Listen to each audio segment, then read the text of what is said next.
Alhamdulillah baik Bu, selamat datang di Imas Food. Oke, iya.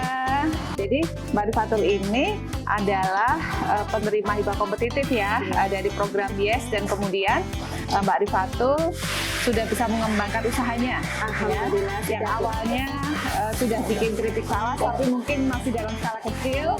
Nah kemudian sekarang sudah lebih besar lagi begitu ya. Nah sekarang dicicip ya, keripik talasnya ya. Enak. Dan ini sangat renyah ya. Iya Bu. Renyah dan enak. Nah ini gimana ya kira-kira bisa bikin keripik talas seperti ini? Ibu mau lihat prosesnya? Boleh, boleh.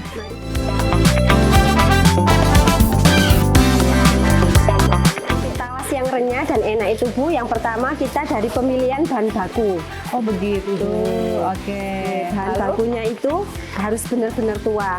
Selain dari bahan baku juga dari proses, mulai dari proses pengupasan, proses pengirisan, terus proses pencucian dan proses penggorengan, itu semuanya ada SOP-nya Bu, untuk menghasilkan keripik talas yang benar-benar renyah.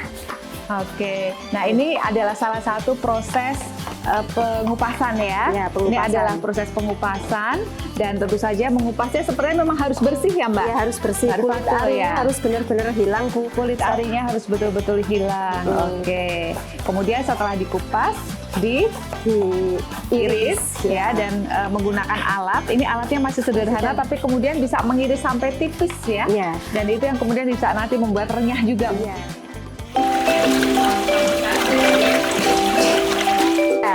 Habis dicuci ke penggorengan Bu. Kami di sini masih menggunakan kayu bakar. Kenapa Bu? Karena untuk menekan biaya produksi. Oh begitu. Jadi keripik yang kami produksi itu harga jualnya tidak terlalu mahal. Oke, baik. Kalau terkait dengan rasa, ada nggak bedanya menggunakan kayu bakar atau menggunakan kompor? Rasanya kalau menggunakan kompor itu nggak terlalu garing Bu. Jadi nggak bisa kriuk. Jadi harus pakai alat lagi. Kalau menggunakan kayu bakar, selain rasanya lebih gurih, daya tahannya lebih lama, juga lebih kriuk. Oke.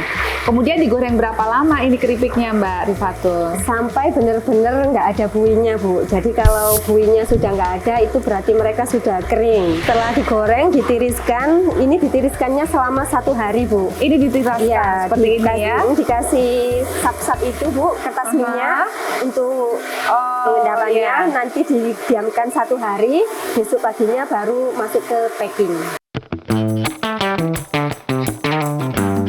Dan kemudian setelah dari penirisan tadi ya, di penirisan tadi didiamkan 1 hari itu Bu di sana. Lalu anak-anak ini melakukan packing ya. Dan packing pun juga tidak sembarangan Bu. Mereka sudah teredukasi bagaimana cara packing yang baik biar tidak melempem. Ini juga tentu saja kebersihannya dijaga ya, karena masing-masing pekerja, terutama yang bersentuhan langsung dengan makanan, menggunakan sarung tangan ya. Oke, jadi setelah di packing dan kemudian setelah siap dengan kemasan kecil-kecil ini ya, maka kemudian siap untuk dijual ya, siap untuk dijual. Dan ternyata tidak sulit ya Mbak Rifatul ya, membuat keripik talas yang enak dan renyah ya. Nampaknya tidak sulit gitu ya, tapi memang harus ada tahapan-tahapan tertentu yang diikuti gitu ya. SOP-nya. Ada SOP-nya, kemudian juga tadi terkait dengan bumbunya dan rasanya, karena ini sudah dijual ya ke masyarakat umum, sehingga memang rasa, kemudian juga bagaimana tingkat kerenyahan, kemudian juga bagaimana kemasannya, ini sebaiknya memang harus standar ya. Standar. Oke. Sobat ya semuanya, kita saat ini berada di rumah produksi Imas Food yang merupakan milik dari Mbak Rifatul, yaitu di daerah Pasuruan. di mana kita tahu bahwa program YES, Youth Entrepreneurship and Employment Support Services, hadir di tengah-tengah masyarakat, terutama untuk anak-anak muda, anak-anak milenial, Gen Y dan Gen Z, untuk memberikan peluang usaha, terutama di sektor pertanian yang lebih luas lagi.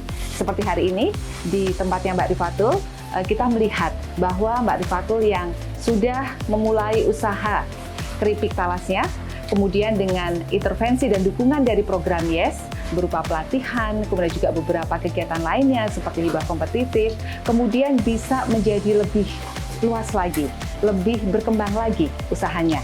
Dan ternyata dari usaha membuat keripik talas ini bisa memberdayakan petani di sekitarnya, terutama para perempuan, yang tentu saja ini merupakan suatu hal yang sangat baik untuk kemudian bisa menyetarakan gender antara pria dan wanita, dan juga tentu saja harapannya bisa meningkatkan kesejahteraan masyarakat secara luas nantinya.